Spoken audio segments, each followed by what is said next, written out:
The women of MAGA always fascinate me. And I have been wondering, like, where is Waldo?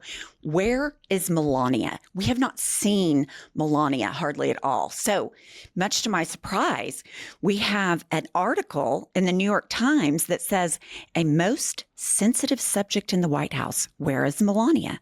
Melania Trump, the first lady, has spent fewer than 14 days at the White House since her husband was inaugurated 108 days ago. And I just want to remind everyone that Jeff Bezos paid $40 million to do a documentary for Amazon Prime about First Lady Melania Trump, her life as First Lady. Going to be hard to film that, given that she's never there. Here's why I don't think she's around. Number one, she hates Donald Trump just like the rest of us.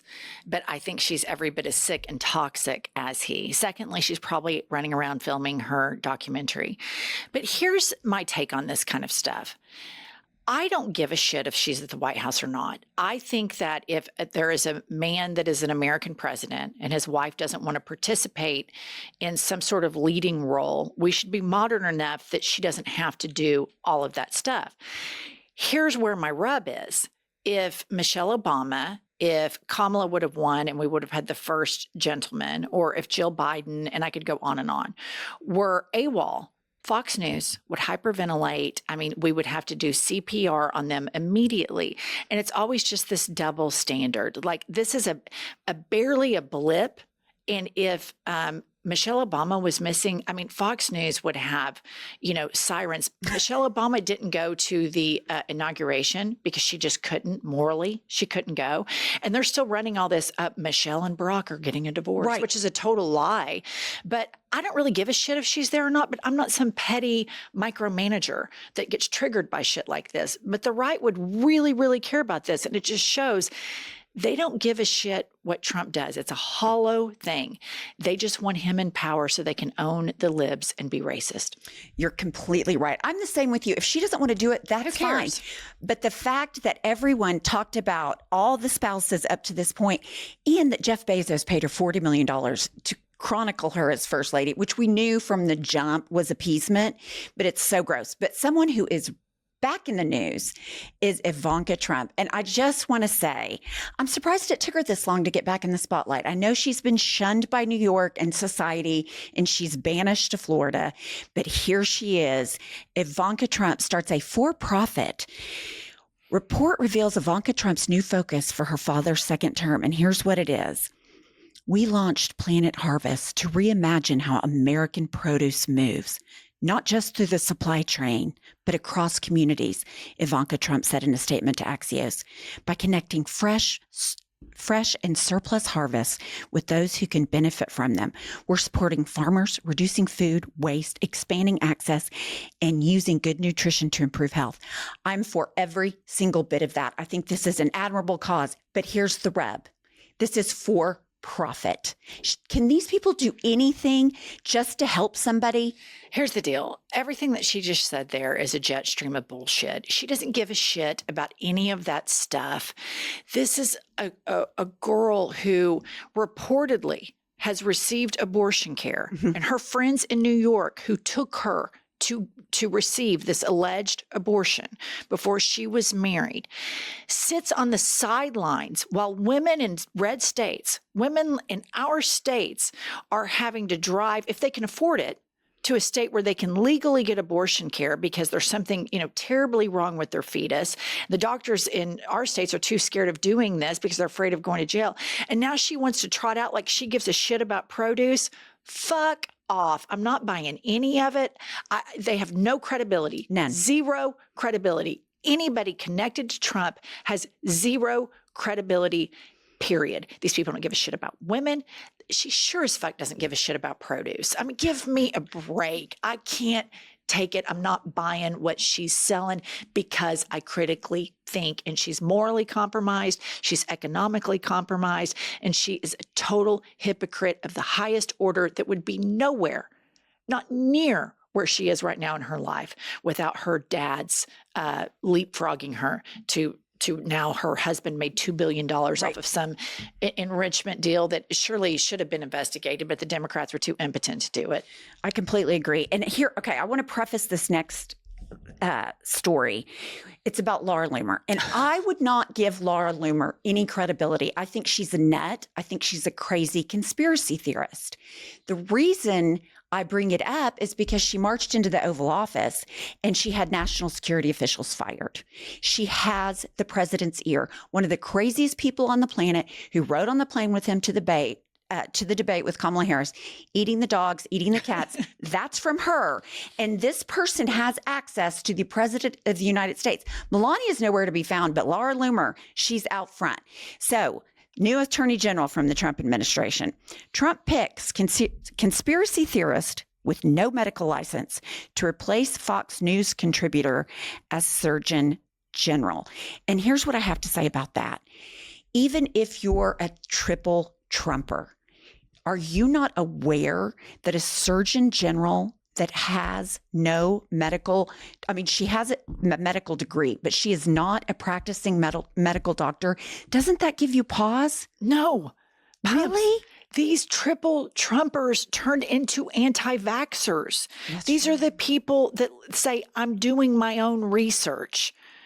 You know what? On Facebook, that part of the electorate is primed for this because they have dismantled expertise. And here's what I have to say: living in a red state in Oklahoma, we have doctor friends, and I know of periphery people that are medical doctors who are triple Trumpers.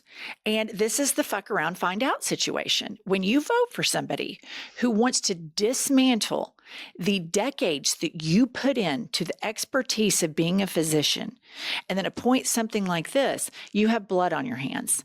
And this measles outbreak and all of this stuff. No. The triple Trumpers this is the personality cult. They're like, oh, good. Yeah, maybe we shouldn't listen to doctors anymore. They're the ones that got us into this COVID mess. That's what they think. That's what they outrageous. Think. I know, you're right. Okay, so Laura Loomer, bringing it all back to Laura Loomer, who is a conspiracy theorist. She's mad about this woman. And here's what, all caps, so she's screaming this. President Trump's pick for U.S. Surgeon General, Casey Means, said she prays to inanimate objects, communicates with spirit mediums, uses shrooms as plant medicine, and talks to trees. And she also doesn't have an active medical license. The inmates are running the asylum, to which I say, Laura, I agree with you on that point. The inmates are running the asylum. But how bad of a nutball conspiracy theorist is this new pick for Attorney General that Laura Loomer doesn't like her? Here's my thing. Again, these people have no credibility. They pick RFK Jr., who literally told both candidates, I'm available. Right. Whoever picks me first, I'm going to be your secretary. Kamala wouldn't even give him a meeting. Trump would give a dead pig a meeting. Right. He butt dials reporters and crazy shit, right? So they want to cherry pick which crazy people are over the line when the man at the top of the ticket doesn't know the difference between people seeking asylum and insane asylums. And, talks about Hannibal Lecter and all this crazy ass shit, writes love letters to Kim Jong-un. Where was the outrage on that? That doesn't sound like a mentally sound diplomatic idea to write a love letter to Kim Jong-un. That was years ago. And so, what I have to say to this is, why do you cherry pick? Some people are just a little bit, a tinge too crazy and others aren't. So they have no credibility.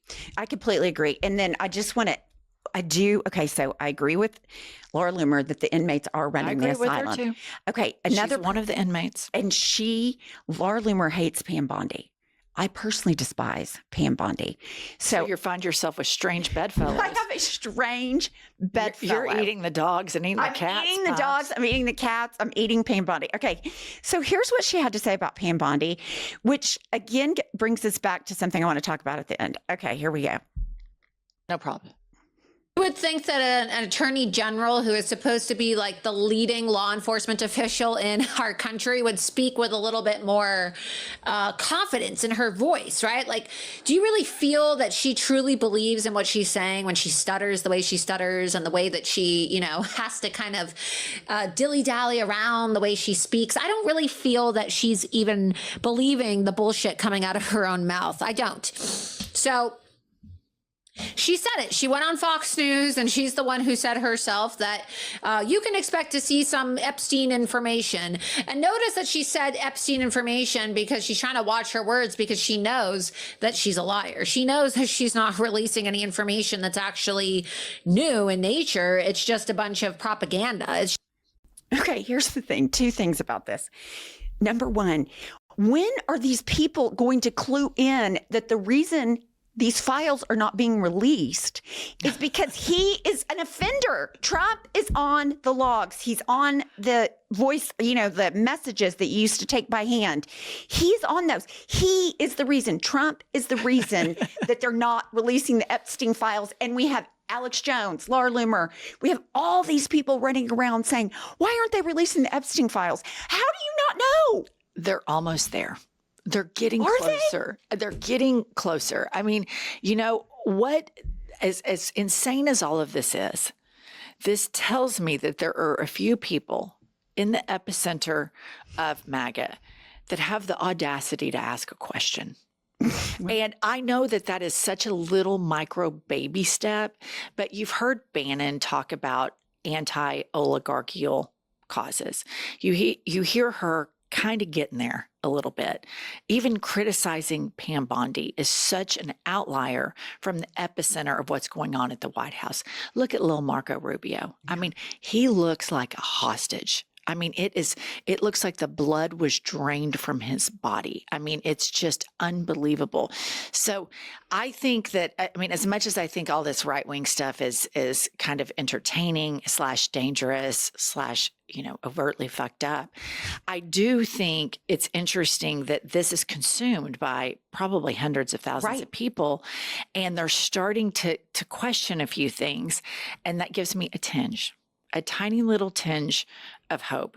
Not that I think these people are going to be changed and find enlightenment or anything, but a few people that are in the epicenter of this, like if she starts trashing Pam Bondi and she has Trump's ear, we can sit back and watch that whole thing go down. I mean, I'm here for it. Well, I'm here for it too, but here's the thing. She can trash Pam Bondi to Trump about the Epstein files all she wants. They're never coming out because he's on he's all over the files. Okay, that's what we have for you today. We're trying to get to 1 million subscribers. Stick with us for more news.